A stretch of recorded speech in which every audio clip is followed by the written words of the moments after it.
On Friday morning, conservative mirror yeller Tomi Lahren made an appearance on The View, a show that is still on.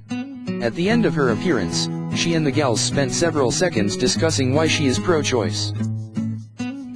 Yes, conservatism's next rising star, enemy of man-hating feminists everywhere, believes that women should have access to legal abortion.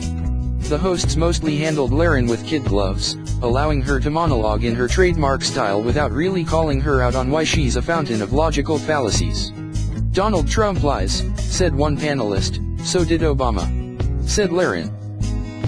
Russia ties should be investigated, said one panelist, so do wiretapping claims. Said Lahren. But they were, said one panelist, I just want an investigation. Said Tomi.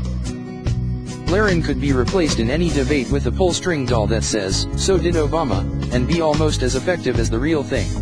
Of course, her sparring partner's politician of choice doing a bad thing doesn't make Trump also doing that bad thing less bad, but distraction and false equivalency have always been Lahren's very effective, argumentative tactics. Toward the end of the segment, Lahren told the panel that she believed Hillary Clinton would have been worse for women than Trump. When pressed for her reasoning, she cited the fact that Hillary stayed married to Bill Clinton after he cheated on her. Donald Trump is a man who bragged about sexually assaulting women and who has endorsed cutting funding to Planned Parenthood, an organization that helps millions of low-income women access health care. Following this line of reasoning, forgiving one man for cheating is worse than endangering the health of millions of women. Joy Behar was unconvinced. If he's so anti-woman, Lahren shot back, why did he select a female to run his campaign? If Kellyanne Conway had been a Democrat, you all at this table would be applauding her, singing her praises. The audience applauded. That's like saying, some of my best friends are Jewish, and being an anti-Semite. It has nothing to do with each other, said Behar. I trust women. Lahren exclaimed. The audience applauded. Following that exchange, host Sunny Hostin needled Lahren on abortion, noting that 68% of conservatives consider themselves anti-abortion, and yet, Lahren says she's pro-choice. I'm pro-choice, and here's why, Lahren said.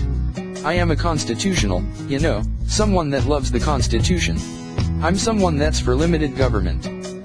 So I can't sit here and be a hypocrite and say I'm for limited government, but I think the government should decide what women do with their bodies. I can sit here and say that, as a Republican, and I can say, you know what, I'm for limited government, so stay out of my guns, and you can stay out of my body as well. The audience applauded. See? I told you we wouldn't bite, said View host Sarah Haynes as she and Paula Ferris grasped for Lahren's wrists. The audience applauded.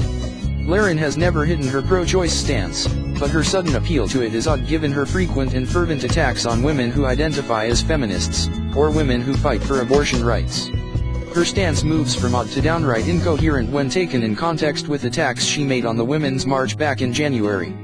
In one of her trademark rants, she sputtered against the march for being exclusive.